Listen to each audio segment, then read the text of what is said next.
श्रीमद् भगवद गीता के 16वें अध्याय दैवासुर संपद विभाग योग में एक बार फिर आप सबका स्वागत है।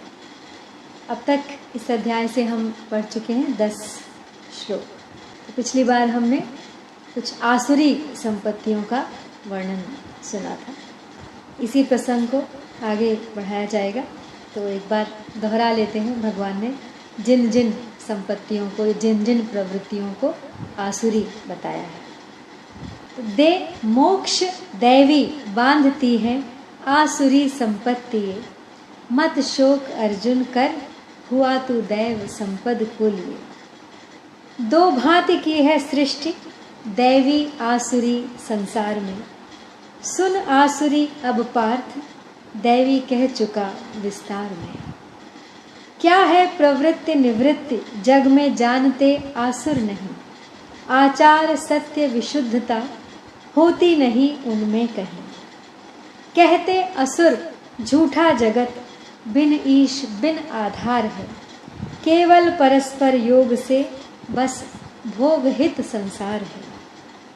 इस दृष्टि को धर मूढ़ नर नष्टात्मरत अपकार में, जग नाश हित वे क्रूर कर्मी जन्मते संसार में।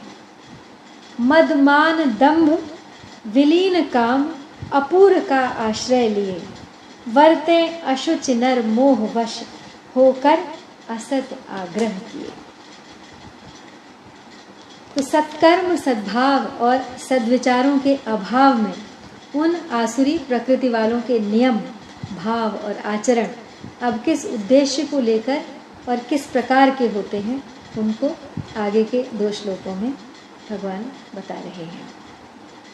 चिंताम परिमेयाम च प्रलयांतापमुपाश्रिताः, कामोपभोग परमा एतावदिति निश्चिताः। यानी वे मृत्यु पर्यंत रहने वाली अपार चिंताओं का आश्रय लेने वाले पदार्थों का संग्रह और उनका भोग करने में ही लगे रहने वालों की, और जो कुछ है वह इतना ही है ऐसा निश्चय करने वालों की आसुरी प्रवृत्ति होती है। इस प्रकार का उनका आचरण होता है। तो कहने का तात्पर्य है कि आसुरी संपदा वाले मनुष्यों में ऐसी चिंताएं रहती हैं जिनका कोई माप तौल नहीं है। जब तक प्रलय अर्थात मौत नहीं आती तब तक उनकी चिंताएं नहीं मिटती। तो ऐसी प्रलय तक रहने वाली चिंताओं का फल भी प्रलय ही प्रलय है, यानी बार बार मरना ही है। तो चिंता के भी 2 विषय बताए हैं, एक पारमार्थिक और दूसरा सांसारिक। यानी मेरा कल्याण मेरा उद्धार कैसे हो, पर ब्रह्म परमात्मा का निश्चय कैसे हो।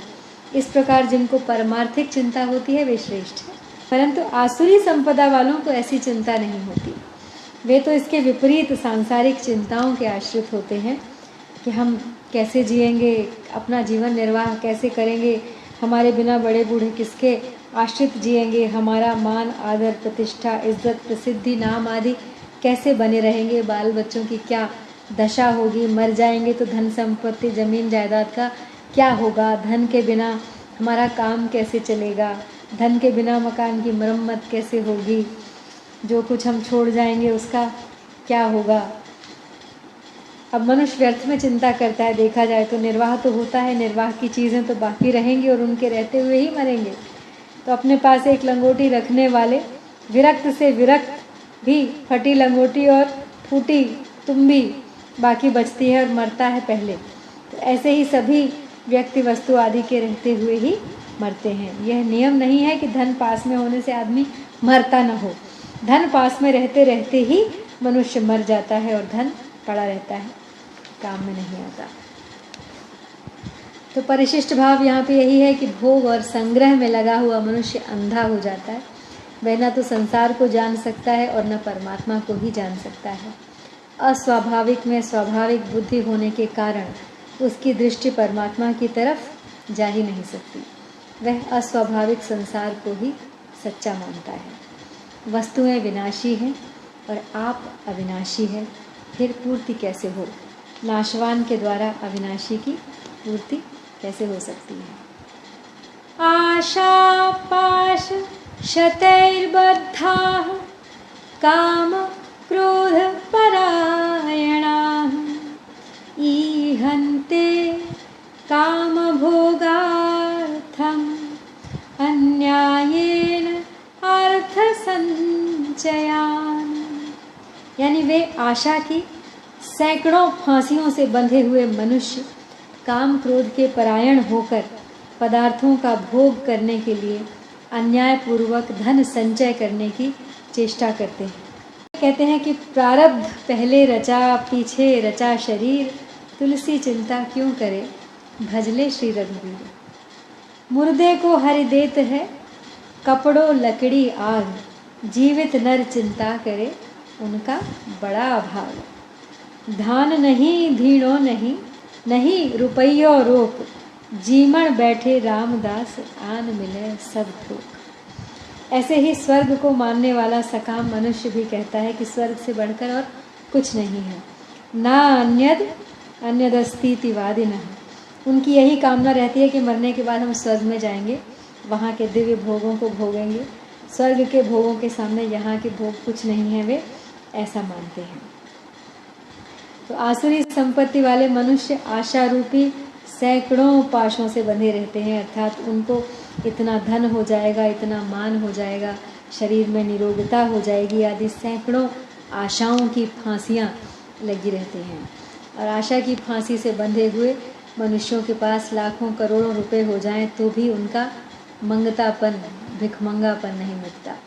उनकी तो यही आशा रहती है कि संतों से कुछ मिल जाए, भगवान से कुछ मिल जाए, मनुष्यों से कुछ मिल जाए। इतना ही नहीं, पशु पक्षी वृक्ष लता पहाड़ समुद्र आदि से भी हमें कुछ मिल जाए। इस प्रकार उनमें सदा खाऊं खाऊं की बनी रहती है भावना। ऐसे व्यक्तियों की सांसारिक आशाएं कभी पूरी नहीं होती, और यदि पूरी हो भी जाएं तो भी कुछ फ़ायदा नहीं है, क्योंकि यदि वे जीते रहेंगे तो आशा वाली वस्तु नष्ट हो जाएगी, और आशा वाली वस्तु रहेगी तो वे मर जाएंगे, अथवा दोनों ही नष्ट हो जाएंगे। जब तक संसार के साथ बंधन है तब तक कामनाओं का अंत नहीं। और अव्यवसायी मनुष्यों की बुद्धियाँ अनंत और बहुशाखाओं वाली होती हैं, कारण कि उन्हें अविनाशी से विमुख होकर नाशवान को सत्ता और महत्ता देना उन्होंने दे दी है और उनके साथ संबंध जोड़ लिया है।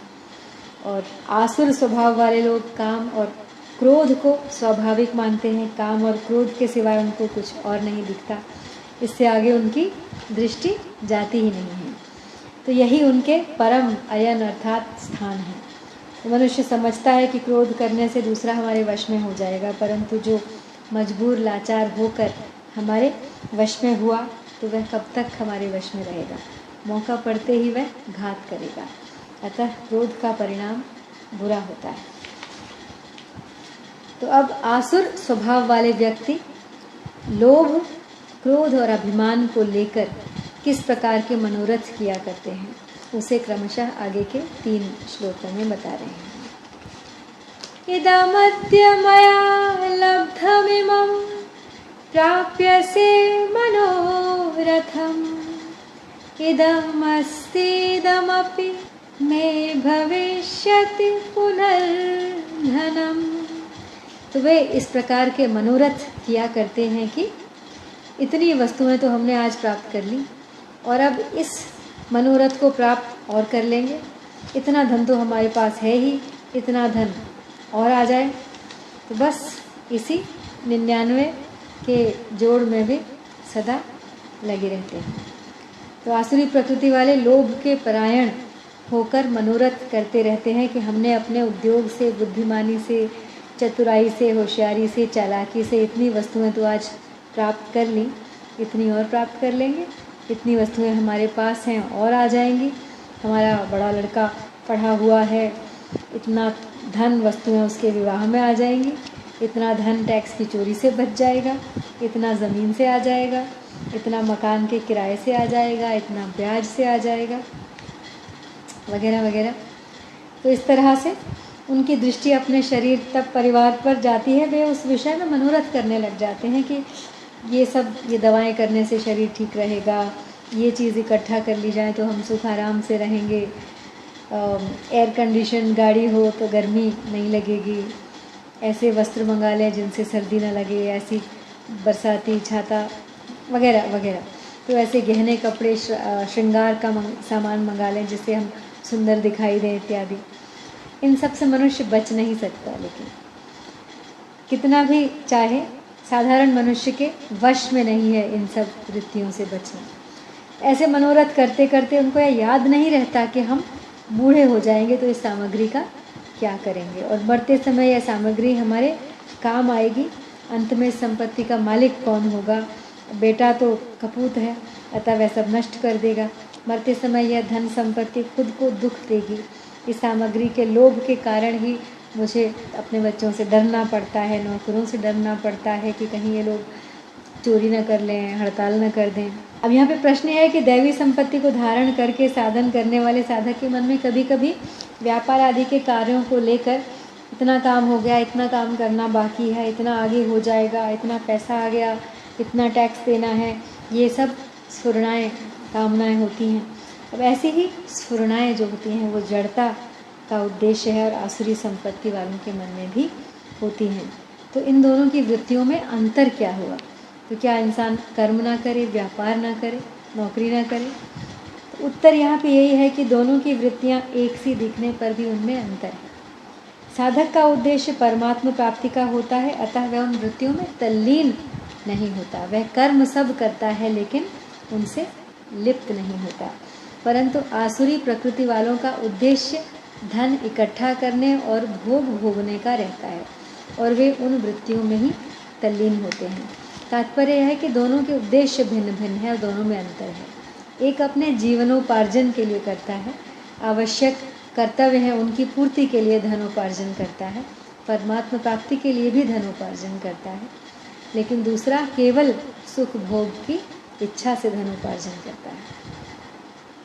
तो यहाँ भगवान अब 11वें श्लोक में कहे कामोपभोग परमा पद की व्याख्या कर रहे हैं।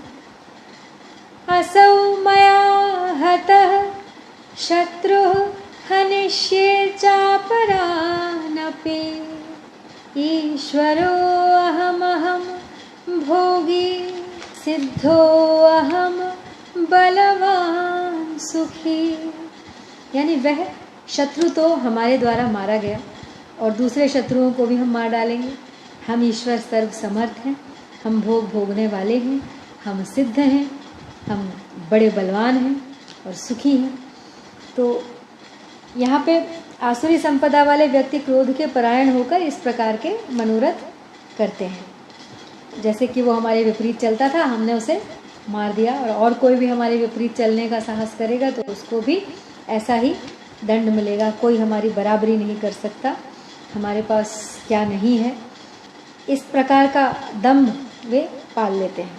तो ऐसे व्यक्तियों के भीतर तो जलन होती ही रहती है और ऊपर से वो डींगे भी हाँकते हैं कि हम बड़े बलवान हैं, हमारे पास इतना सुख आराम है, हमें कोई कमज़ोर ना समझे, इसलिए वो अपने आप को और अधिक सशक्त बनाने की ऊपर से कोशिश करते रहते हैं। तो आसुर स्वभाव वाले मनुष्यों के पास काम और क्रोध का ही बल होता है, वास्तव में वे सुखी नहीं होते। वे नाशवान के संबंध से अपने को बलवान मानते हैं, जैसे कि हिरण्यकशिपु आदि की तरह वे अपने को सर्वोपरि मानते हैं। प्रहलाद की कहानी सबने सुनी होगी, जो स्वयं को ईश्वर मानता था और सबसे ये कहता था कि मैं ईश्वर हूँ और मेरी ही पूजा अर्चना करो। बाकी लोग उन्हें निकृष्ट दिखाई देते हैं। आढ़्यो अभिवजन वानस्मि को अन्यो अस्ति सदृशो मया यक्ष्ये दास्यामि मोदिष्य इत्यज्ञान विमोहिताः। यानी हम धनवान हैं, बहुत से मनुष्य हमारे पास हैं, नौकर चाकर हैं, हमारे समान दूसरा कौन है, खूब हम यज्ञ करेंगे, दान देंगे और मौज करेंगे। इस तरह से वे अज्ञान से मोहित रहते हैं।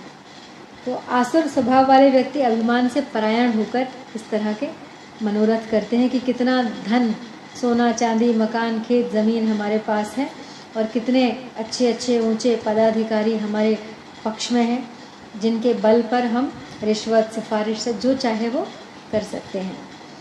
और आप इतने घूमे फिरे, आपको कई आदमी मिले होंगे, आप भी देखिए, आप भी बताइए कि आपने हमारे समान कोई ऐसा देखा है, तो अपने ऊपर इस तरह का मिथ्या अभिमान करते हैं। यक्षीय दास्यामी, यानी हम ऐसा यज्ञ करेंगे, ऐसा दान करेंगे कि सब पर टांग फेर देंगे। थोड़ा सा यज्ञ करने से, थोड़ा सा दान देने से, थोड़े से ब्राह्मणों को भोजन कराने से क्या होता है? हम तो पूरे गांव को भोजन कराएंगे, 101 ब्राह्मणों को भोजन कराएंगे, इतना दान करेंगे जितना आज तक किसी ने ना दिया हो। मामूली यज्ञ दान पूजा हम नहीं करते। अखबारों में अपना नाम देंगे, अपने नाम की जगह जगह पट्टियाँ लगवाएंगे, धर्मशाला में जहाँ बनवाएंगे वहाँ अपना नाम खुदवाएंगे, जिससे उनकी यादगार बनी रहे। तो हम कितने बड़े आदमी हैं, ये दिखाने का दम्भ उनमें सदा रहेगा। तो हमें सब तरफ से सब सामग्री सुलभ है और हम उसका यज्ञ के लिए उपयोग करेंगे तो हम पुण्य को प्राप्त करेंगे। लेकिन यह सब मूढ़ता है और मनोरथ वाली वृत्ति है, नहीं जानते कि ये उनके किसी काम आने वाली नहीं है। तो परमात्मा से विमुख हुए आसुरी संपदा वालों को जीते जी अशांति, जलन, संताप आदि तो होते ही हैं, पर मरने पर उनकी क्या गति होती है, अब इसको आगे के श्लोक में बता रहे हैं। अनेक चित्त विभ्रांता मोहजाल समावृता प्रसक्ता काम भोगेषु पतन्ति नरके शुचौ, यानी कामनाओं के कारण तरह तरह से भ्रमित चित्त वाले, मोह जाल में अच्छी तरह से फंसे हुए तथा पदार्थों और भोगों में अत्यंत आसक्त रहने वाले मनुष्य भयंकर नरकों में जाकर गिरते हैं। जड़ का उद्देश्य होने से वे मोह जाल से ढके रहते हैं। और मोह जाल का तात्पर्य है कि काम, क्रोध और अभिमान को लेकर अपने मनोरथ बना लेते हैं, जो उनसे कभी नहीं छूटते। जैसे मछली जाल में फंस जाती है, ऐसे ही वे प्राणी मनोरथ रूप मोह जाल में फंसे रहते हैं। उनकी तरफ उनकी वृत्तियाँ ऐसी बढ़ती ही जाती हैं कि इतना धन मिल जाएगा, उसमें बाधा लग गई तो हमारे पास 2 नंबर की इतनी पूंजी है, इसका पता अगर राजकीय अधिकारियों को लग गया तो, हमारे मुनीम नौकर आदि हमारी शिकायत कर दें तो हम उनको लोगों को मार देंगे। पर हमारी न चली और दशा विपरीत हो गई तो हम अपने विरोधियों का अंत कर देंगे। तो इस प्रकार मोहजाल में फंसे हुए आसुरी संपदा वालों में काम, क्रोध और अभिमान के साथ साथ भय भी बना रहता है, जो उनसे बहुत ही क्रूरतम कार्य भी करवा लेता है। पतंति नरके शुचौ, यानी मोह जाल उनके लिए जीते जी नरक तो है ही, लेकिन मरने के बाद उन्हें कुंभीपाक, महारौरव आदि स्थान विशेष नरकों की प्राप्ति होती है। उन नरकों में भी वे घोर यातना वाले नरकों में गिरते हैं। तो नरके अशुचौ कहने का तात्पर्य यही है कि जिन नरकों में महान असह्य यातना और भयंकर दुख दिया जाता है, ऐसे घोर नरकों में वे जाकर गिरते हैं, क्योंकि जिनकी जैसी स्थिति होती है मरने के बाद भी उनकी वैसी ही गति होती है। तो वास्तव में असुर मनुष्य काम क्रोध परायण होने के कारण पहले से ही नरक में पड़े हैं और अभाव रूप भी अग्नि में जल रहे हैं। परिणाम में उनको भयंकर नरकों की प्राप्ति होती है। ऊंचे लोकों में अथवा नरकों में जाने में पदार्थ और क्रिया मुख्य कारण नहीं है, प्रत्युत भाव मुख्य कारण है। भाव का विशेष मूल्य है। जैसा भाव होता है वैसी क्रिया अपने आप होती है। इसलिए भगवान ने आसुर मनुष्यों के भावों का वर्णन किया है, मनोरथ इत्यादि। तो अब भगवत प्राप्ति के उद्देश्य से विमुख हुए आसुरी संपदा वालों के दुराचारों का फल नरक प्राप्ति बताकर दुराचारों द्वारा बोए गए दुर्भावों से वर्तमान में उनकी कितनी भयंकर दुर्दशा होती है और भविष्य में उसका क्या परिणाम होता है, इसको बताने के लिए आगे का प्रकरण भगवान प्रारंभ करते हैं। लेकिन उसे हम पढ़ेंगे कल। तब तक के लिए आपसे विदा। जय श्री कृष्ण।